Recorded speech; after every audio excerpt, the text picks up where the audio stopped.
آج تک کسی نے یہ دعویٰ نہیں کیا، میرے نبی نے دعویٰ کیا میرے پیچھے آؤ دنیا اور آخرت کی عزت پاؤ۔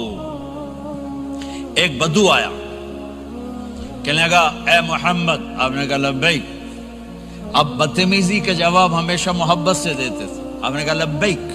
کہنے لگا 3 باتیں سمجھ میں نہیں آتی تمہاری۔ آپ نے کہا کیا؟ کہ تم کہتے ہو ہم باپ دادے کا دین چھوڑ کر تیرے دین پر آئیں گے، ہم کیوں چھوڑیں گے؟ آپ کہا اچھا، اور کہ تم کہتے ہو روم فتح ہو جائے گا، ایران فتح ہو جائے گا، اتنے بڑے بادشاہ کہ تیرے فقیر بندے کیسے فتح کریں گے؟ اچھا، تیسری کہ تم کہتے ہو مر کے مٹی ہو کر پھر زندہ کیے جائیں گے۔ کون زندہ ہوا ہے آج تک؟ کوئی پیو دادا ساڈا اٹھی تے قبریں سارے موئے پہ کتھوں آ گئے؟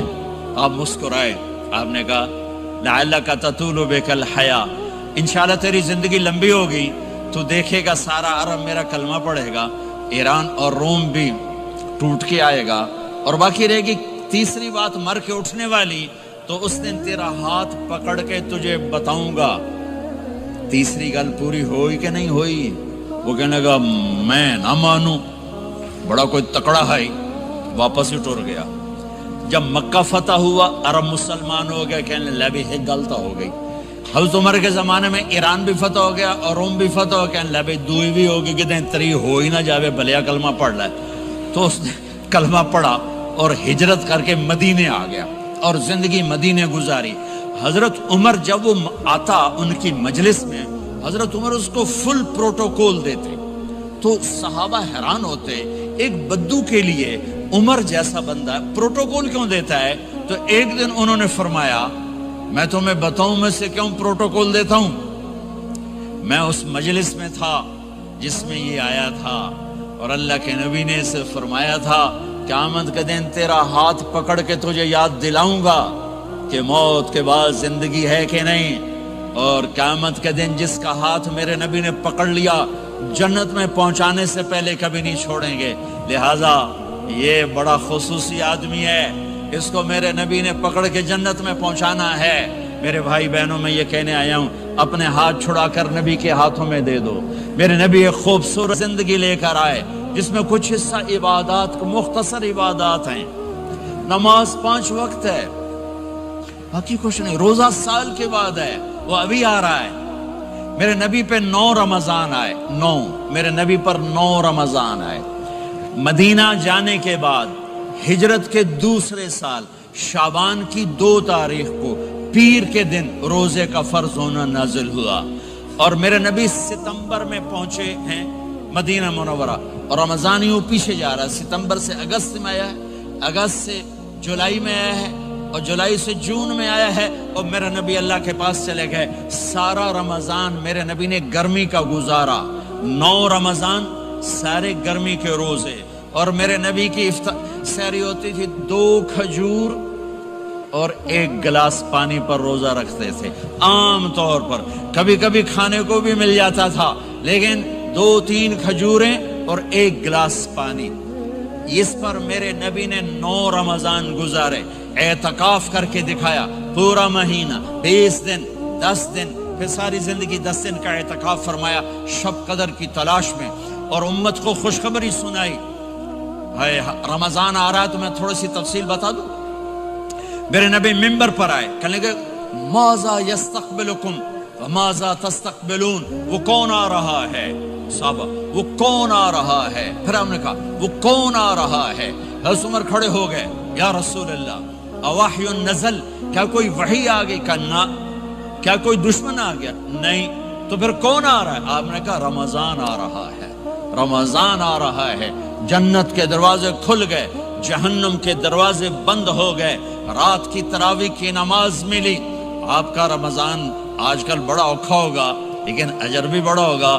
میں نے ایک دن پہلے واپسی رکھی بھی، 18 گھنٹے کون ہی تھے بھوکا رہے۔ آپ تو پھنسے ہوئے، میں تو نہ پھنسوں، تو اس کا اجر بھی اس کے مطابق ہوگا، اجر بھی اس کے مطابق ہوگا۔ تو میرے نبی کا سارا رمضان گرمیوں میں گزرا ہے، گرمیوں میں گزرا ہے، اور آپ نے 3 دن تراویح کی نماز پڑھائی۔ پہلے کسی امت پہ تراویح نہیں آئی، ہماری امت اس امت پہ تراویح کی نماز آئی. پہلی امت کا روزہ مشکل تو ہمیں ایک آسانی ملی. قیس بن سرمہ پہلی امت کا روزہ 24 گھنٹے 24 گھنٹے 24 گھنٹے. جب ہمارے اوپر رمضان آیا 24 گھنٹے. پہلا روزہ، دوسرا روزہ. قیس بن سرمہ ایک صحابی ہیں، اونٹ چرانے والے.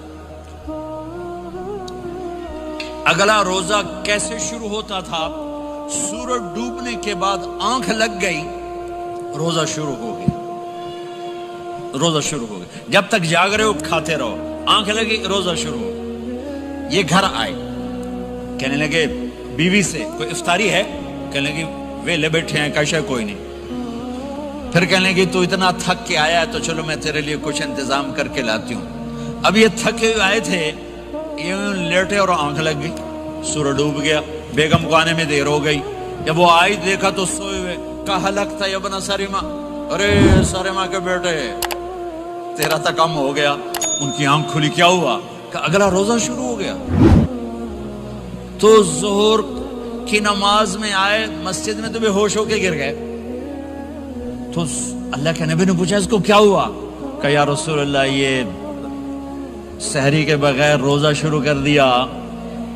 تو میرے نبی کا دل ایک دم مٹھی میں آیا. تو میرے اللہ نے قرآن اتارا، چل میرے حبیب آپ کو رنجیدہ نہیں دیکھ سکتا، آپ کی امت کو اجازت ہے سحری تک کھاؤ. کلوا واشربوا حتی یتبین لکم الخیط الابیض من الخیط الاسود من الفجر ثم اتموا الصیام الی اللیل. رات کو آسانی کر دی، کھاؤ پیو. پہلے جب روزہ شروع ہوا تو ہر شے حرام ہوگی، بیوی بھی حرام ہوگی، خامد بھی حرام ہوگا، ہر شے حرام ہوگی. ایک دو واقعات اس طرح اوپر نیچے آئے کہ میرے رب نے سارا نظام بدل. ایک اور بدو آ گیا، یا رسول اللہ میں تو مارا گیا. آپ نے کہا کیا ہوا؟ کہ میں روزے کی حالت میں بیوی کے پاس چلا گیا. آپ نے کہا اچھا تو غلام آزاد کر. کہ میں غریب بندہ کہاں سے غلام آزاد کروں؟ آپ نے کہا تو پھر 60 مسکینوں کو روٹی کھلا. کہنے لگا میں آپ مسکین ہوں، میں کتوں روٹی کھواؤں؟ آپ نے کہا اچھا پھر 60 روزے رکھ. کہنے لگا ایک روزے آئے کم کیتا، 60 روزے کتوں؟ ایک روزے میں یہ چاند چڑھایا، 60 روزوں میں کیا کروں گا؟ تو آپ بڑا ہنسے. آپ نے کہا اچھا بہ جا.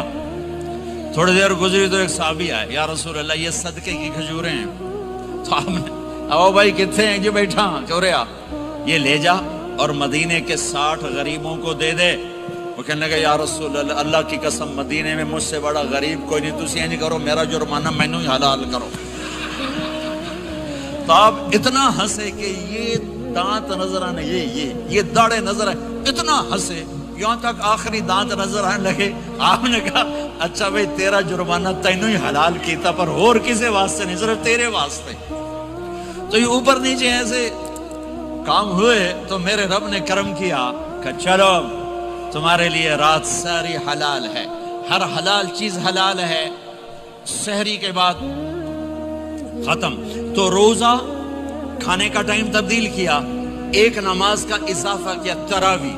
وہ چونکہ مشکل ہوتی ہے تو اللہ نے اجر بڑھا دیا. میرے نبی نے خوشخبری سنائی، میری بات دھیان سے سننا، رمضان آنے والا ہے، تراویح آنے والی. تراویح کے ہر سجدے پر 1500 نیکی، 1500 نیکی. یہاں کی سب سے بڑی مسجد کون سی ہے؟ جامعہ اسلامیہ حسنہ کی مسجد والے. 1500 نیکی آپ کو سمجھ میں نہیں آئے گی. ایک چھوٹا سا اشتہار لگا دیں، جو ہماری مسجد میں تراویح پڑھے گا اس کو $15 ملیں گے، ہر سجدے پہ $15. اگلے دن تسی دادیاں نے بھی چاہ کے لے جاؤ. دادیاں تے تو لڑائی شروع ہو جاؤ، اما تو میرے نال ٹور، دادی تو میرے نال ٹور. میرے نبی کی خوشخبری 1500 نیکی، 3 سیکنڈ کا سجدہ.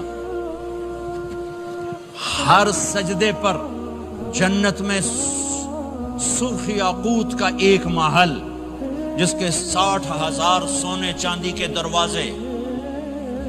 تسی ایک گھر لے کے ساری زندگی قرضے لائی رکھ دے ہو نہیں. ایک سجدے پر جنت میں اتنا بڑا گھر کہ 60,000 سونے چاندی کے دروازے، ہر سجدے پر جنت میں ایک درخت سونے چاندی کا جس کا نیچے 100 سال گھوڑا دوڑ سکے، ایک روزہ ایک روزہ۔ رمضان کا کبھی سوچا رمضان کا مطلب کیا ہے؟ رمضان کو رمضان کیوں کہتے ہیں؟ اللہ نے 11 مہینوں کے نام عربوں سے رکھوائے اور روزے کے مہینے کا نام خود رکھا قرآن میں، شہر رمضان الذی انزل فیہ القرآن۔ محرم، صفر، ربیع الاول، ربیع الثانی، جمادی الاولی، جمادی الثانی، رجب، شعبان، شوال، قعدہ، ذوالحج، یہ عربوں نے نام رکھا، اور رمضان پہلے سے رکھا جا چکا تھا، عربوں سے رکھوایا۔ رمضان کے لفظ اور روزے میں کیا جوڑ ہے؟ رمضان کہتے ہیں جل جانا، جل جانا، جل جانا۔ تو اس کو روزے کے ساتھ کیا مناسبت ہے کہ جب کوئی مرد عورت روزہ رکھتا ہے یا رکھتی ہے تو پچھلے 330 دن کے گناہ، آج روزہ رکھا، پٹی تیار ہو گئی، گناہ ڈال کے جلاؤ، دوسرے دن اور گناہ جلاؤ، تیسرے دن اور گناہ، چوتھے دن اور، 30ویں دن سارے گناہوں کو اللہ تعالیٰ جلا کے راکھ کر کے ایمان والے مرد عورت کو پاک کر کے صاف کر کے آخری رات کہتا ہے جاؤ بخشے بخشائے چلے جاؤ، جاؤ بخشے بخشائے چلے جاؤ۔ تو میرے نبی تو 2 کھجور پہ روزہ رکھتے تھے۔ اور ایک بڑا خوبصورت واقعہ ہے رمضان کا، کہیں سے بکرے کی سری پکی ہوئی آ گئی تو آپ بڑے شوق سے کھا رہے تھے، اور ساتھ ارباز بن ساریہ بھی تھے، حضرت علی بھی تھے، اور حضرت مقداد بھی تھے، 3-4 آدمی سری کھا رہے تھے۔ بلال رضی اللہ تعالیٰ عنہ آئے کہ یا رسول اللہ سحری کا ٹائم ختم ہو گیا ہے، میں اذان دینے جا رہا ہوں، آپ کھانا پینا بند فرما دیں۔ اب میں کہا ٹھیک ہے، وہ باہر چلے گئے، اذان دینے لگے، پھر خیال آیا میں دیکھ لوں کہ آپ نے کھانا چھوڑا کہ نہیں چھوڑا۔ واپس آئے تو آپ کھا رہے تھے، کہا یا رسول اللہ واللہ لقد اصبحت، اللہ کی قسم صبح ہو گئی۔ آپ نے ہاتھ پیچھے کر لیا، کہا ارے بلال نہیں ہوئی تھی، نہیں ہوئی تھی، تیرے قسم کھانے پر اللہ نے پہلے نکال دیا اس کی کہ تیری قسم جھوٹی نہ پڑے۔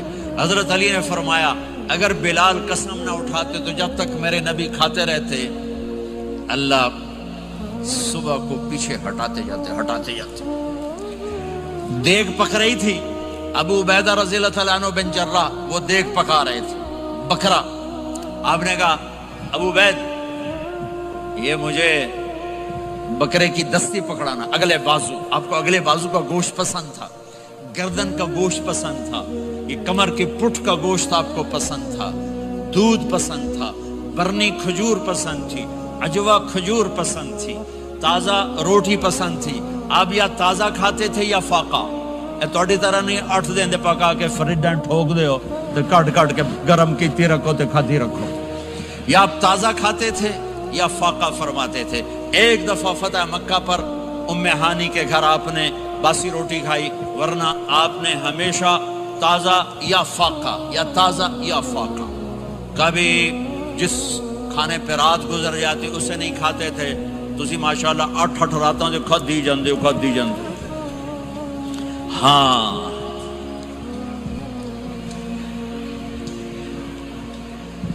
تو کہنے لگے عبید یہ دستی پکڑانا، تو انہوں نے ایسے بکرے کا بازو نکال کے پورا آپ نے یوں پکڑا، نوچ کے پھینکا، کہا دستی پکڑانا، انہوں نے یوں نکالا ڈوئی سر، آپ نے پکڑا، کھایا، کہا مجھے بکرے کا بازو دستی پکڑانا، کہا یا رسول اللہ بکرے کی 2 ہی ہوتی ہیں۔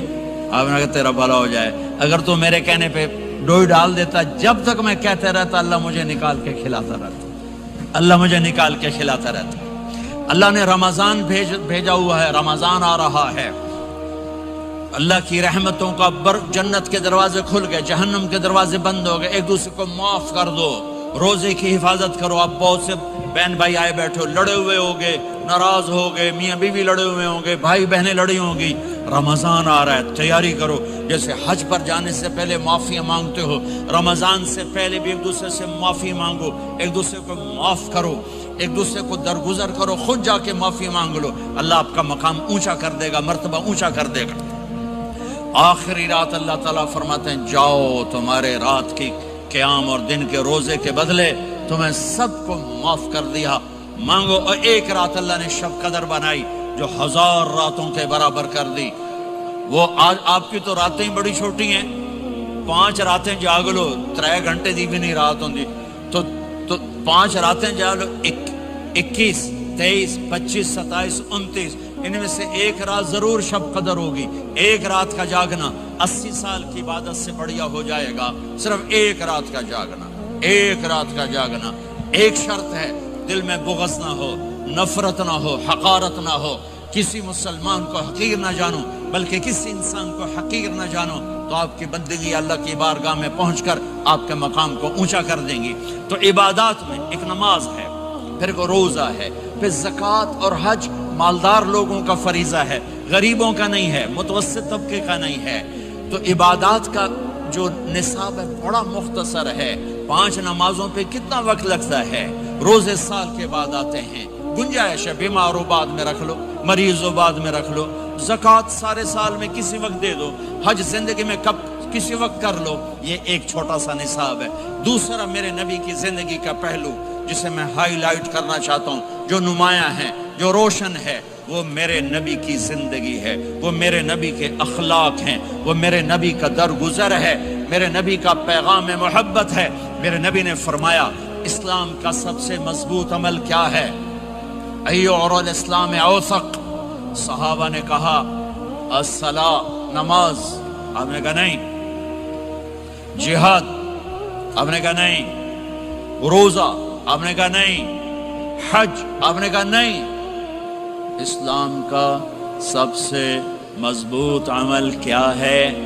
صحابہ، نماز، جی نہیں، جہاد نہیں، روزہ نہیں، حج نہیں۔ اچھا یا رسول اللہ پھر کیا ہے؟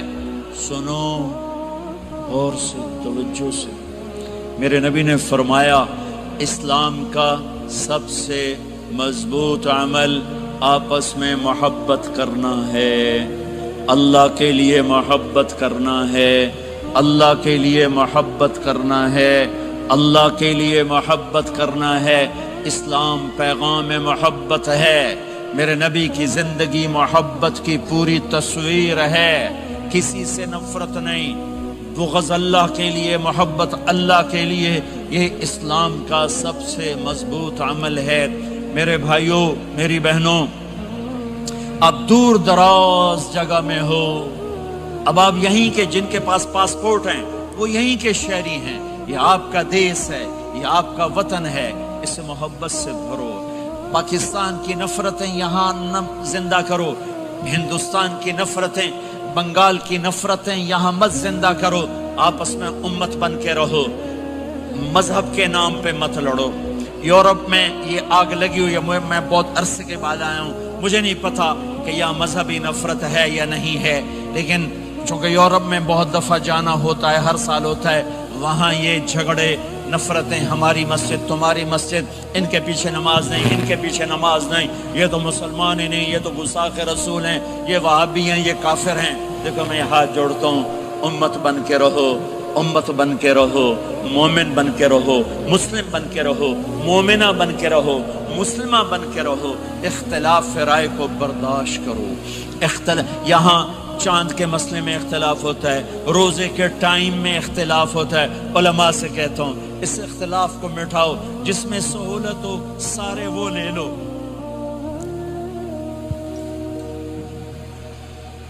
امت میں تفریق نہ پیدا کرو، یہ علماء کے سامنے ہاتھ جوڑتا ہوں، جس میں امت کو زیادہ سہولت ہو، ما خیر بین امرین الا اختار ایسرہما، 2 کام جب میرے نبی کے سامنے ہوتے تھے، جو مشکل ہوتا تھا چھوڑ دیتے تھے، جو آسان ہوتا تھا لے لیتے تھے۔ تو میرے بھائی بہنوں، یہ مذہب کی نفرت پاکستان میں، بنگلہ دیش میں اور انڈیا میں آگ لگی ہوئی ہے۔ امت بن کے رہو، امت بن کے رہو۔ اگر آپ اور میرا مسائل میں اختلاف ہے تو یہ ہماری محبت کو نہ ختم کرے، ہمارے تعلق کو نہ ختم کرے، ہماری نفرتیں نہ پیدا ہوں۔ اختلاف رائے شروع سے تھا، آج بھی ہے، آئندہ بھی رہے گا، لیکن اللہ کے واسطے، اللہ کے واسطے، اللہ کے واسطے اس کو محبت میں بدلو، اس سے محبت میں بدلو، اس سے محبت میں بدلو۔ اختلاف رائے کو برداشت کرو، مذہب کے نام کی نفرت کو ہوا نہ دو، ہوا نہ دو، اس کو ٹھنڈا کرو، اس پر پانی ڈالو، اسے بھڑکاؤ نہیں، اس پر پانی ڈالو۔ میرے نبی نے عبداللہ بن ابی سے نباہ کر کے دکھا دیا، جو منافقوں کا سردار، باقی منافقوں کا تو کسی کو پتہ نہیں تھا سوائے میرے نبی کے، عبداللہ بن ابی کا منافق ہونا سب کو معلوم تھا، یہ منافق ہے، اور آپ کے پیچھے نمازیں پڑھتا رہا، آپ نے اس کے اپنے ساتھ رکھا، لیکن آپ پانی پی رہے تھے۔ عبداللہ بن ابی کے بیٹے عبداللہ پکے صحابی تھے، کہنے لگے یا رسول اللہ تھوڑا پانی تو بچا دیں۔ آپ نے کہا کیا کرو گے؟ کہا اپنے باپ کو پلاتا ہوں، شاید ایمان مل جائے۔ آپ نے پکڑا دیا، گھر آیا، کہا ابا یہ پانی پی لے۔ کہنے لگے یہ کیا ہے؟ کہا یہ میرے نبی کا بچا ہوا پانی ہے، پی لے شاید تجھے ایمان مل جائے۔ سنو، کہنے لگا وہاں سے کسی کا پیشاب لیا وہ پی لوں گا، یہ نہیں پیتا، کسی کا پیشاب لیا وہ پی لوں گا، یہ نہیں پیتا۔ وہ واپس جا کر کہنے لگے یا رسول اللہ اجازت ہے میں اس کا سر اڑا دوں؟ آپ نے کہا نہیں، تیرا باپ ہے، یہ کام نہیں کرنا، میں نہیں چاہتا کہ لوگ کہیں محمد اپنے ساتھیوں کو قتل کرتا ہے۔ اور جب وہ مرا کم وقت ان کے بیٹے آئے، یا رسول اللہ میرے باپ کو جنازہ پڑھائیں گے؟ آپ نے کہا پڑھاؤں گا۔ کفن دیں گے؟ کہا دوں گا۔ کہ اپنا کرتا دے دے، آپ نے کرتا اتار کے دیا، جا اس کو کفن دے دو کہ شاید کم وقت بخشا جائے۔ اور اب اتنی نفرت ہے کہ ایک دوسرے کا جنازہ بھی نہیں پڑھتے، سلام بھی نہیں کرتے، مسجدوں میں لڑائیاں ہو رہی ہیں۔ آپ نے کرتا دیا، اس کو پہنایا، آپ جنازے کے لیے کھڑے ہوئے، حضرت عمر آگے آ گئے، یا رسول اللہ آپ کو پتہ یہ کون ہے؟ کہ عمر مجھے بتاتے ہو یہ کون ہے؟ مجھے نہیں پتا کون ہے۔ کو اس کا آپ جنازہ کیوں پڑھ رہے ہیں؟ کہ اللہ نے کہا ہے پڑھ یا نہ پڑھ میں معاف نہیں کروں گا، تو میں پڑھتا ہوں شاید اللہ معاف کر دے۔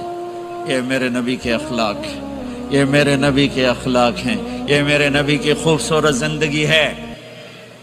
آپ نے جنازہ پڑھا دیا، پھر اس کے دفن میں شریک ہوئے، آپ پیچھے پہنچے تو وہ قبر میں اتار دیا تھا، کہ باہر نکالو۔ قبر سے باہر نکال کے اپنے لعاب تھوک کو منہ سے نکال کر اس کے منہ میں ڈالا کہ شاید اس کی بخشش ہو جائے۔ اس کو دیکھ کر 100 منافقوں نے کلمہ پڑھا کہ اتنا بڑا خلق صرف نبی کا ہی ہو سکتا ہے۔ تو میرے بھائی بہنوں، بہت بڑا مجمع آیا ہوا ہے، میرے نبی کی زندگی کا دوسرا پہلو، میرے نبی کی زندگی، معاشرت، پاکیزہ اخلاق، محبت بھرا پیغام، ماں باپ کے لیے، بیوی کے لیے، بیوی کا خامد کے لیے، بہن بھائیوں کا ایک دوسرے کے لیے، یہ ایک خوبصورت زندگی ہے جو آج ہم بھول چکے ہیں، مٹ چکی ہے، مٹا چکے ہیں۔ میرے نبی کے خوبصورت اخلاق، میرے نبی کا درگزر کرنا، میرے نبی کا معاف کرنا۔ 21 برس قتل کے منصوبے بنانے والوں کو آپ نے کہا مکے والے جاؤ معاف کیا، جاؤ معاف کیا، ایک جملے پر جاؤ معاف کیا۔ یہ میرے نبی کا پیغام ہے، میرے نبی کے اخلاق سچائی، میرے نبی کے اخلاق دیانتداری، میرے نبی کے اخلاق صدق و امانت۔ سب سے زیادہ ہائی لائٹ جو مکی زندگی میں آپ کی صفت ہوئی، صادق امین، سچا امانت دار، سچے امانت دار۔ میرے نبی سے پوچھا گیا یا رسول اللہ مسلمان بزدل ہو سکتا ہے؟ کہاں؟ کنجوس بخیل ہو سکتا ہے؟ کہاں؟ یا رسول اللہ مسلمان جھوٹ بول سکتا ہے؟ کہ نہیں، جھوٹ نہیں بول سکتا۔ میرے نبی نے فرمایا یتبع المومن علی الخصال کلھا، ہر مسلمان مرد عورت بڑے سے بڑا گناہ کر سکتا ہے، لیکن اگر میرا امتی ہوگا دو نہیں کرے گا، دو نہیں کرے گا، دو نہیں کرے گا۔ ایک جھوٹ کبھی نہیں بولے گا، ایک دھوکہ کبھی نہیں دے گا۔ ایک جھوٹ نہیں بولے گا، ایک دھوکہ نہیں دے گا، ایک جھوٹ نہیں بولے گا، ایک دھوکہ نہیں دے گا۔ اور جب اللہ تعالیٰ جنت میں سب سے پہلے اپنا دیدار کرائے گا، سب کو جنت میں، بھائیو یہ تو کوئی زندگی کوئی نہیں ہے۔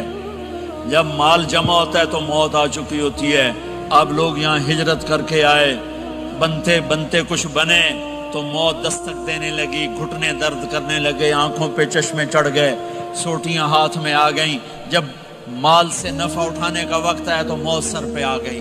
یہاں کے ہر انسان اس مشکل میں گرفتار ہے، جب اپنی دنیا سے کمانے کا، حاصل کرنے کا وقت آتا ہے تو موت دستک دے رہی ہوتی ہے، اور موت تھوڑا پیچھے ہٹ جائے تو بڑھاپا تنگ کرنے آ جاتا ہے، بیماریاں تنگ کرنے آ جاتی ہیں، پریشانیاں سر پہ آ جاتی ہیں۔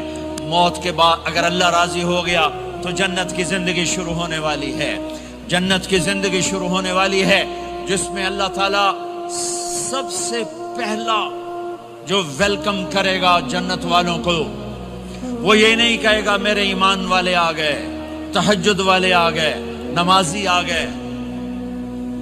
پوری تفصیل سنو، اللہ تعالیٰ جب جنت میں بٹھا دے گا، جنتی مرد، جنتی عورت۔ ہمارے ابا اور اماں کا قد کتنا تھا کچھ پتہ ہے؟ 130 فٹ۔ کتنا بھائی؟ 130 فٹ۔ یہ تو آپ نے سنا ہے کہ یوسف علیہ السلام سب سے خوبصورت تھے، سنا ہے نا؟ یہ بہت کم مرد عورتوں کو پتا ہوگا کہ عورتوں میں سب سے خوبصورت کون تھا؟ وہ حضرت حوا، حضرت حوا، حضرت حوا۔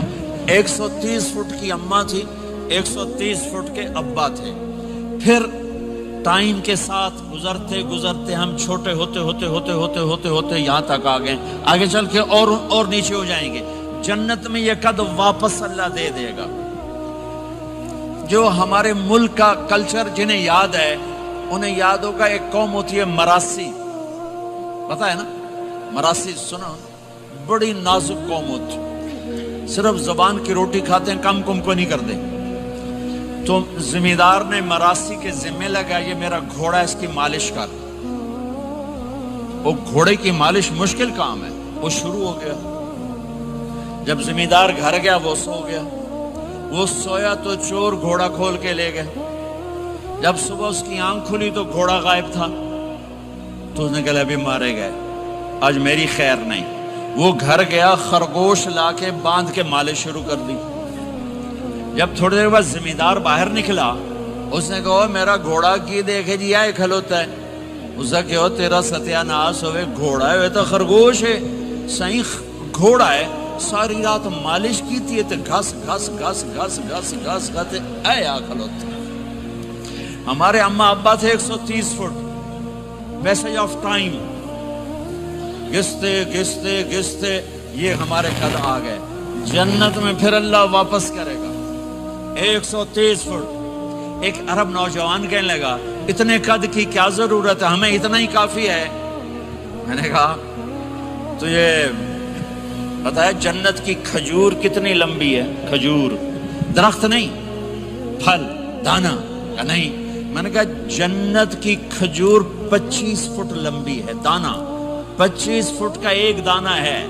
وَتَمْرَتُهَا 12 ذِرَاعًا، تو ہے 5 فٹ، تو کھجور کے نیچے سے گزرا، اوپر سے ایک دانا تیرے سر کے اوپر گرا، تو تا وچے مر جاؤنا۔ پھر مسرات سے معذرت کے ساتھ جنت کی حور کا قد ہے 130 فٹ اور تو گیا 5 فٹ، وہ تو تجھے جیب میں ہی ڈال لے گی۔ پھر پوچھے میرا ہسبینڈ کدھر گیا ہے؟ اور وہ جو لباس پہنتی ہے، لباس وہ 3 میل کے ریڈیس میں گھومتا ہے، 3 میل، 3 مائل کے ریڈیس میں اس کا لباس گھومتا ہے۔ کسی ایک بو جج پا کے انہیں بھول جاؤنی کہ ہسبینڈ گیا کی دے۔ لہٰذا تمہیں بھی 130 فٹ کرے گا، ان کو بھی 130 فٹ کرے گا، اور وہ جنت کی لڑکیاں تو پہلے 130 فٹ ہیں۔ ام سلمہ نے پوچھا یا رسول اللہ، جنت کی عورت کا درجہ بڑا ہے یا ایمان والی عورت کا؟ آپ نے کہا ایمان والی عورت کا۔ کہ وہ کیوں؟